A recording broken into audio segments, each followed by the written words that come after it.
If you're thinking about moving to the Chicago suburbs, these are the brutal truths no one else will tell you. I'm Amy Pecoraro, your DuPage County real estate expert, and these will definitely surprise you.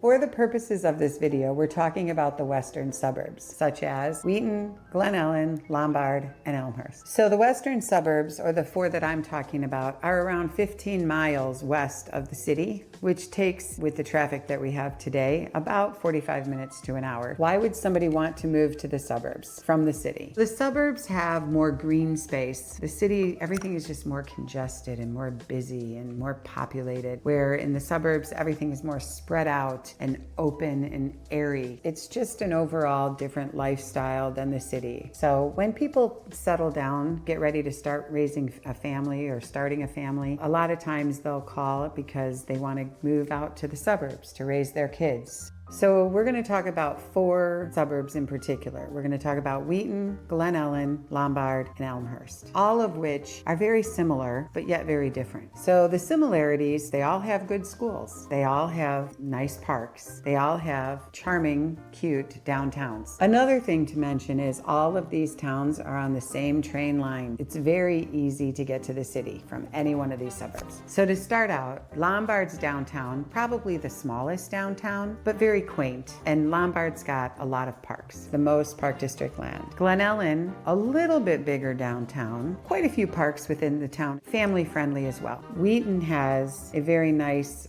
big open downtown, more open, more spread out, lots of things to do, places for kids to go, family friendly. But then you've got Elmhurst, which has a very nice big downtown, but very populated, very busy, very dense, lots of traffic, the closest one to the city. Out of those four suburbs, my opinion is either Wheaton or Elmhurst has the most amenities. I always veer to Wheaton. I think it's because it's less congested. They have the farmers market on the weekends. They have activities that are constantly going on. Not to say that Lombard and Glen Ellen don't have that. Lombard has cruise nights, and they have the bands that come through on cruise nights through the summer. They have park district events, but Wheaton also has similar things, but they have a bigger downtown and there's more choices. So I tend to veer towards Wheaton if you're looking for somewhere to go and you want to spend more time. If you're just like, I have Saturday, let's just go wander, I always choose the bigger town to go wander in. As far as cost of living, I would say Lombard being the most affordable, and then Wheaton and Glen Ellen are pretty comparable as far as the size of the lot and the amount of money you're going to have to spend. But Wheaton does have some entry-level homes, and Elmhurst is probably the most expensive out of those four. Glen Ellen and Elmhurst are very similar in the sense of their property values. Glen Ellen is a little expensive, but Wheaton's just a bigger town, so you can pick up a home for a little less than you can in Elmhurst. Elmhurst is just going to be a more expensive town overall. If you're moving to the DuPage County area and you have any questions, feel free to reach out.